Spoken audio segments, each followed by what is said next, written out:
They say money makes the world go round, and whether you believe it or not, you can't deny that you need currency to take care of your business and the business of the country. That's our focus on today's edition of Jamaica Magazine. We'll assess government's money plans for the next fiscal year. We assembled a panel of experts to weigh in on the finance minister's budget presentation. And as we observe World Consumer Rights Day, we'll tell you how to make your dollar stretch and eat right when money tight. Hi there, I'm Adrian Atkinson. It promises to be an informative show, so don't move a muscle. Employers, tired of waiting in long lines at the tax office? Wait no further. Government is making it easier for you to pay taxes. As of January 1, 2015, file your employer's annual returns online. No lines, no hassle. Tax Administration Jamaica TAJ will be implementing the mandatory electronic filing of all employers' annual returns. So get with the program and save time and energy. For more information, call 1-888-TAX-HELP. That's 1-888-829-4357 or visit jamaicatax.gov.jm. On Thursday, the Minister of Finance and Planning, Dr. Peter Phillips, told the country how the government would fund the $641 billion budget for the next fiscal year. A raft of new measures was announced, including tax relief for some. We assembled a panel of experts to analyze Dr. Phillips' presentation. Listen now for their take on the minister's plans.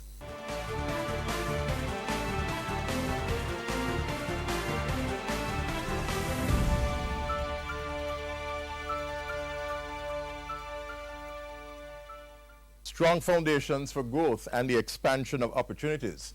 That was the theme of the budget presentation just delivered by the Minister of Finance and Planning, Dr. the Honorable Peter Phillips.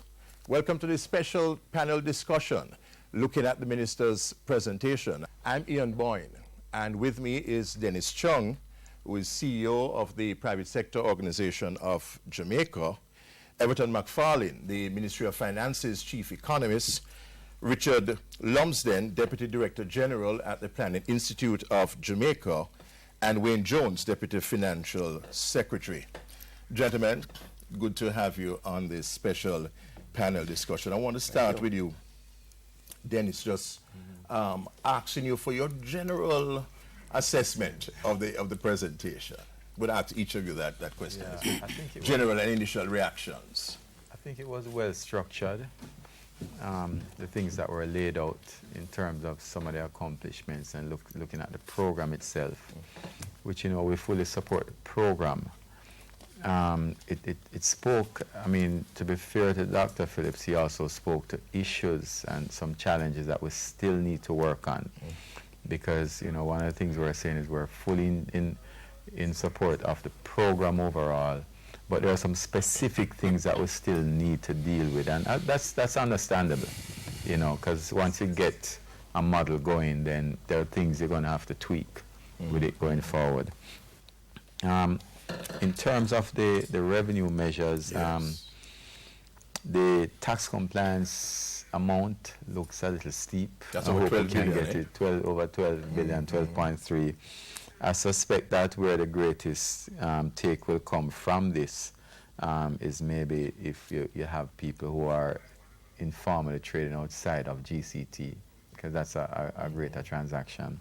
But the minister also mentioned new legislation, which would make it easier to collect and be able to capture some people in the net. I'm just wondering about how much is there, you know.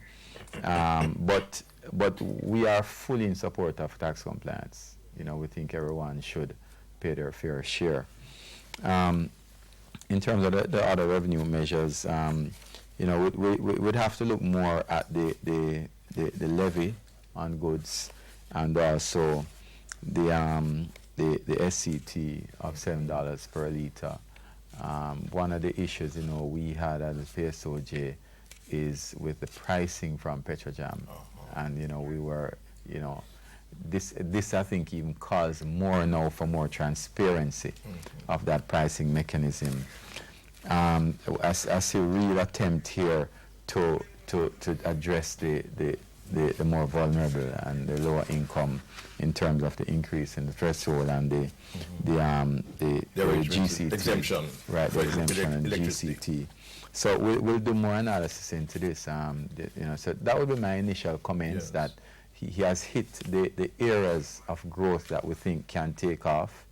The agro parks, the business processing, the energy situation needs to be dealt with. We are in full support of the hedging. In full support of that. PSOJ. Right, the president of PSOJ has come out and said he's in full support of that, and we think that this is a good place at which to try and hold a reasonable price. So we'll wait on the details of that, but we're in support of the principle. So generally seems okay. There are some little issues we still need to deal with in terms of the bureaucracy, in terms of some of the tax structure and things. But we'll continue to address those and work with the government on that. And we'll also look more into this. One of the things I'll say on the fuel situation, though, is that one of the things that we need to do as a country to ensure that this doesn't impact too much is we need to continue to work on making the transportation system more efficient and more palatable for everyone, and also the road discipline. That, I think, will go a far way. All right. Everton. Thank you.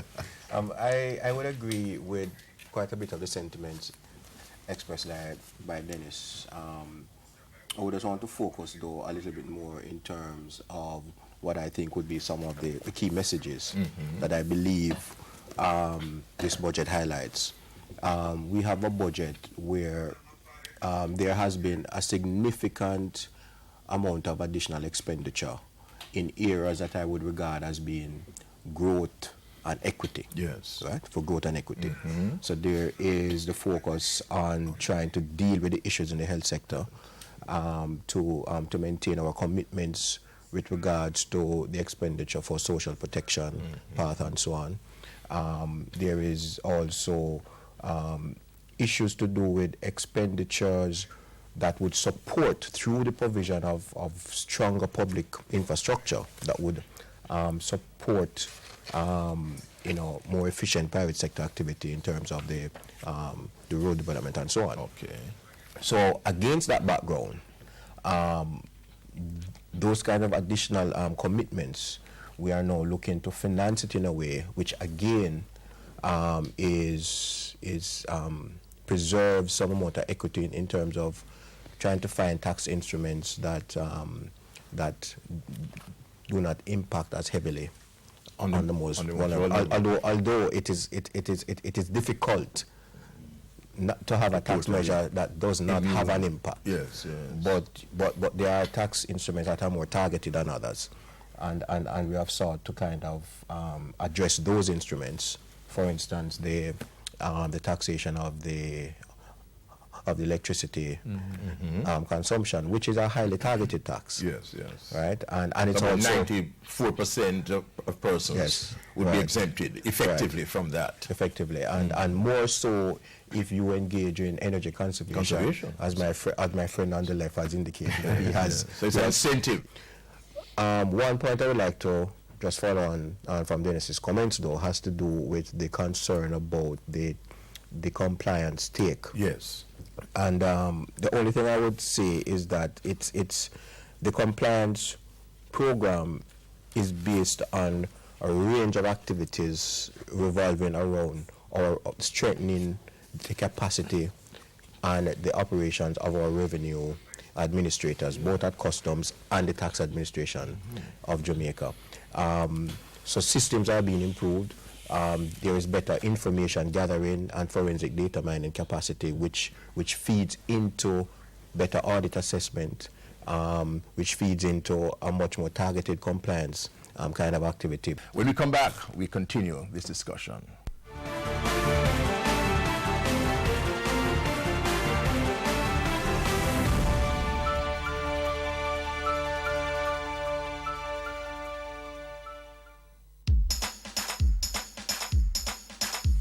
We want a productive Jamaica. We are not productive Jamaicans. Productivity to go, we should understand. Productivity is the way to go for all us Jamaicans. Small business, big business, old and young, we are tell every woman and man. We want growth and prosperity for a better nation with a building plan. So we can build our product and sell our product and put more money in our hand. Our economy can rise to a level and build a better nation. Productivity to move forward on this land. Productivity, that's the way to go, we should understand. Productivity to move forward on this land. Productivity, that's the way to go, we should understand. Productivity. Productivity, Pathway to Prosperity. A message brought to you by the Jamaica Productivity Center, a department of the Ministry of Labor and Social Security.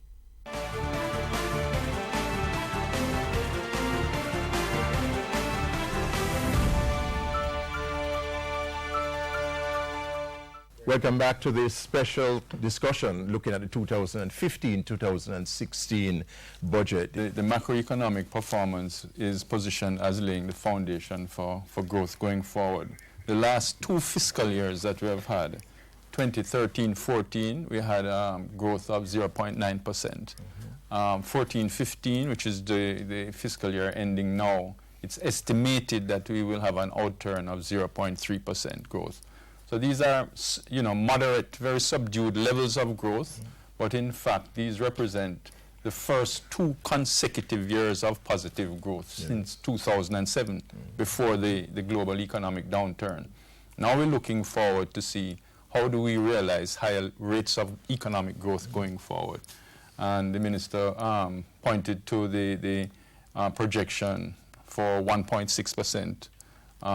Real growth in GDP for the fiscal year 15-16, and tabled, I think this was very important, the growth agenda policy paper was a document that he referred to as having tabled that sets out the comprehensive program and the elements by which the strategy for achieving these levels of growth, which look at building on the fiscal consolidation and the macroeconomic stability to implement reforms that will improve the competitiveness and dynamism of the business environment. Some of the specifics that were highlighted were the improvements that are have been approved for implementation in the development approvals process to make it fast and easier to implement projects that involve land development and approvals, making it easier to connect to the electricity grid, improving the speed of business registrations, customs reforms to make it again more efficient to move goods in and out of the country. These are some of the reforms which were highlighted for implementation in the coming fiscal year. Deputy Financial Secretary. Yeah, pretty detailed and extensive presentation by the minister. And so a couple of things that jump out at me in the presentation, Ian. The question of the protection of the social services, so the injection into health and education is signaling to the country that, whilst we're taking care of the macroeconomics, we're also seeking to ensure that people, get the social services which our government is there to deliver. I was particularly moved by the transformation, the public sector transformation focus, because the economic activities ain't going nowhere if the bureaucracy is not an efficient one to support industry and entrepreneurial spirit and so on in the society. And so all that has gone on, included in there, is saying to people that people are important in the scheme of things, and we're going to make sure that you get an efficient public bureaucracy to deliver on these services. So the transformation of the public sector and the modernization is extremely important, and a lot of energy has to be brought to that, and in fact is being brought to that to make sure that that happens. Particularly the human resource reforms, the public sector worker requires a certain confidence level to deliver, and you have to motivate people by placing a focus and an emphasis on them to show that we are fixing the systems, but you're also giving them opportunities. So I like the idea of the student loan bureau benefit there, which is so very timely, especially now that we are in negotiations with public sector workers, because you are giving them a lifelong benefit, or certainly an opportunity to access that lifelong benefit. And has this been something that some public sector workers have ask for. Always, absolutely. They always want an access to cheaper funding for their tertiary education, their children's education. You recall that the agreement that comes to end at the end of this month, the 3-year agreement, has a provision in there for a bursary for the children of public sector workers studying at colleges and universities. So that's an important element in there. Dennis, the DBJ, one of the things that he said was that the DBJ, I think by February, would have dispersed about $3.3 billion, and this is moving from 2.2 last year, and the target was $3 billion. One of the questions, one of the issues over the years has been, well, the DBJ has all of these funds, but not much of it is actually on lend. So this is a significant one of the things that we've noticed, is that more and more people are being attracted to business, particularly at the coming out of universities, for example. I mean, we're doing we are a part of the National Business Model Competition with the DBJ. So the DBJ has been very supportive there.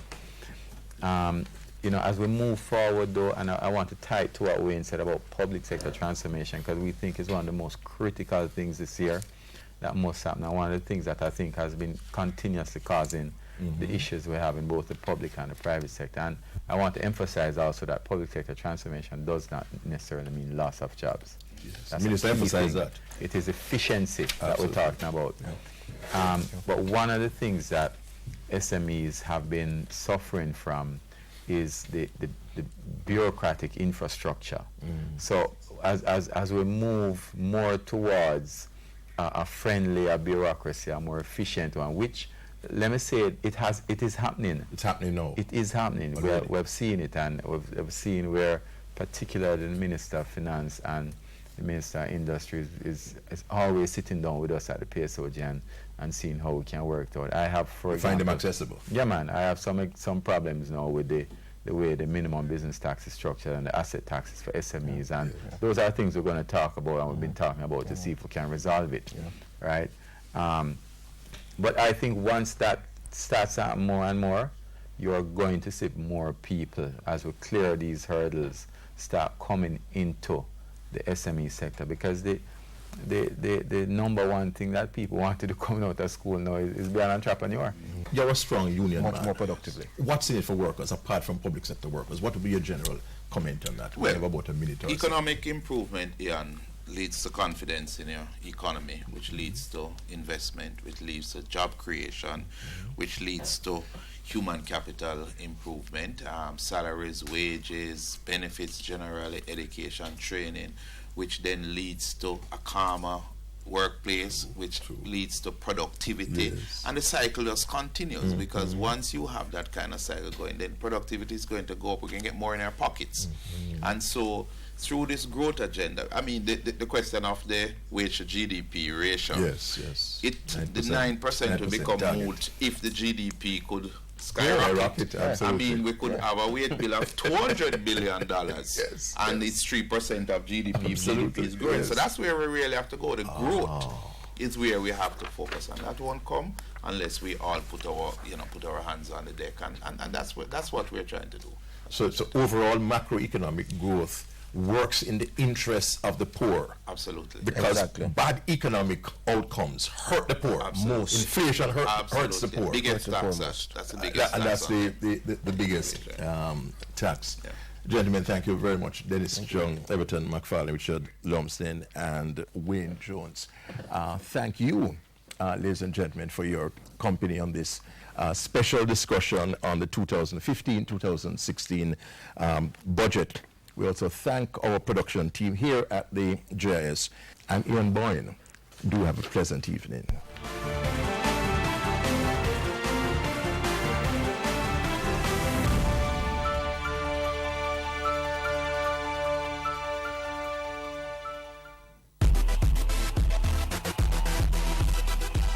Motorists, know your rights as road users. If you're stopped by the police in a road check, the police have the right to ask for your driver's license and vehicle documents. If you don't have the documents on you, you can ask for 5 days to provide them at a convenient police station. If you don't have vehicle insurance, you can be prosecuted and face the court. If you fail to renew the registration license, the police are entitled to seize your vehicle. If the police wish to search your vehicle, they should tell you the reasonable grounds for wanting the search. If you are given a ticket, sign it only if you plan to pay the fine and not contest the charge in court. And please be reminded, children under 18 years must wear a seatbelt, even if they're seated in the back. Know your rights. Knowledge of the traffic road code makes it easier to work with the police as they do their job to make the roads safer for you and everyone else. A receipt is a tangible proof of purchase. So throwing away your receipt could create problems if you need to return or exchange an item. Watch this next feature for more on the value of a receipt.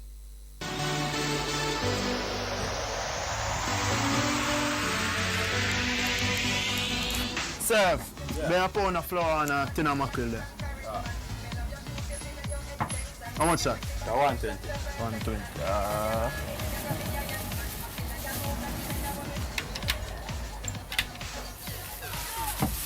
Respect. Yeah, my general, see I left a receipt. John, what's them thing there? Yeah, man. So, for this. Respect. The law is clear. Without a receipt, there is no proof of purchase.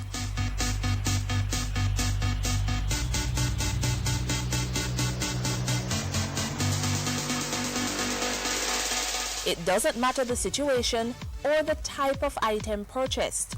A receipt guarantees compensation in the event something goes wrong with your purchase. The Consumer Protection Act, the CPA, speaks specifically to this, the use of receipts during transactions being a duty of the vendor and the consumer.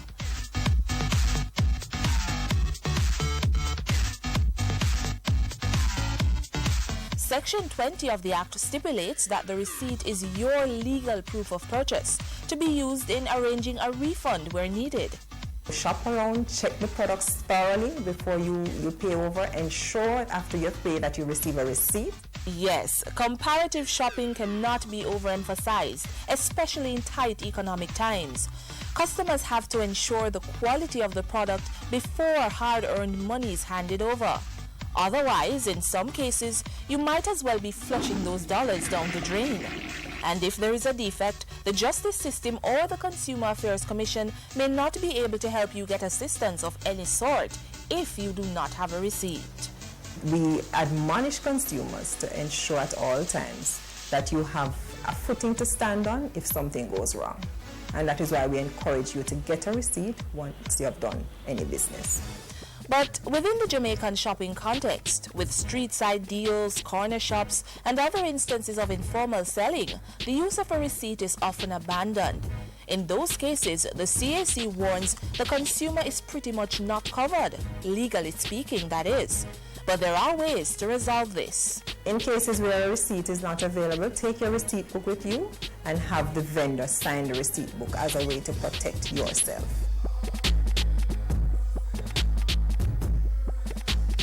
Would you like a receipt? No, thank you. Okay. Wrong move, says the authorities. According to CAC surveys, motorists often opt not to accept or request a receipt because the process is time-consuming. But motorists are implored to request receipts for petrol purchases to facilitate easy resolution if a discrepancy occurs, such as being overcharged. Hello, good afternoon. Welcome to Total. Good afternoon. May I get 2090? And may I have a receipt, please? 2019 and a receipt? Sure, no problem. Here are the legal guidelines that constitute a valid receipt. And that receipt should bear the name of the provider, the date on which the transaction took place, what was purchased or what service was used, the cost, and the cost attached. The receipt could also show the vendor's contact information and description of the product, that is, the goods or services being sold. The price can either be written out or printed in numerals. Both are sometimes used in order to avoid ambiguity. and vendors. To protect your business in the event a dispute arises, keep a copy of all receipts and sign receipts if they do not bear the logo of your organization. The receipt can be valid for up to 6 years. So, to get justice in the event of a transaction gone wrong, the next time you pay for goods or services, collect your receipt.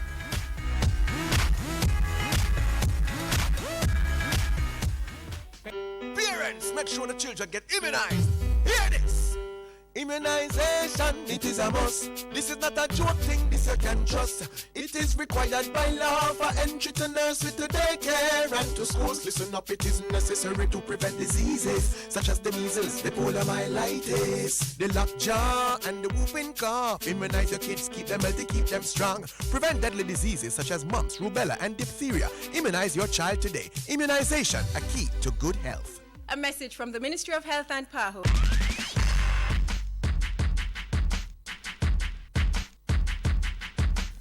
Every year on March 15, the world observes Consumer Rights Day. This year, emphasis is being placed on how to spend money to eat healthy. Just yesterday, a team from the Industry, Investment and Commerce Ministry went to market. To be precise, the Charles Gordon Market in St. James, showing families how to choose healthier, locally grown food to feed their families without busting the budget. This is critical as non-communicable diseases are triggered by unhealthy foods. So we're not only throwing away our money, but using our hard-earned dollars to cause illnesses that will eventually cost us big bucks and possibly our very lives. Hear this. Buy foods that are rich in vitamins and minerals, fruits and vegetables. Eat less processed foods. Unhealthy diets cost money. Let's not celebrate Consumer Rights Day. Not only today, let's observe it every day by letting your dollar work for you.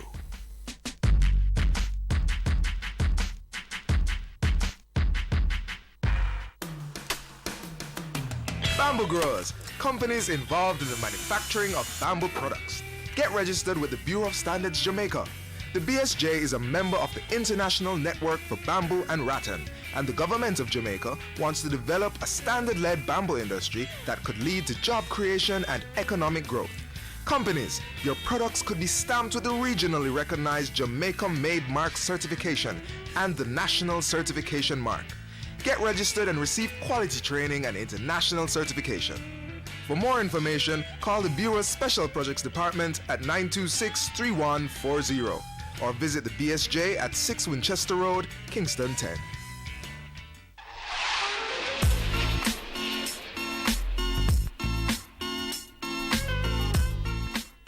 Our final charge to you today as we close out this money management issue of the magazine. A little thought and a little kindness are often worth more than a great deal of money. I too agree with writer John Ruskin, as it is indeed kindness that truly makes the world go round. The information continues to flow on our website, jis.gov.jm. You may also follow us on Twitter at JIS News. Our YouTube channel, Watch JIS, has loads of videos and interviews. We'll be back tomorrow on your favorite TV station. Until then, I'm Adrian Atkinson on behalf of the hardworking team here at the JIS. Have yourselves a wonderful Sunday.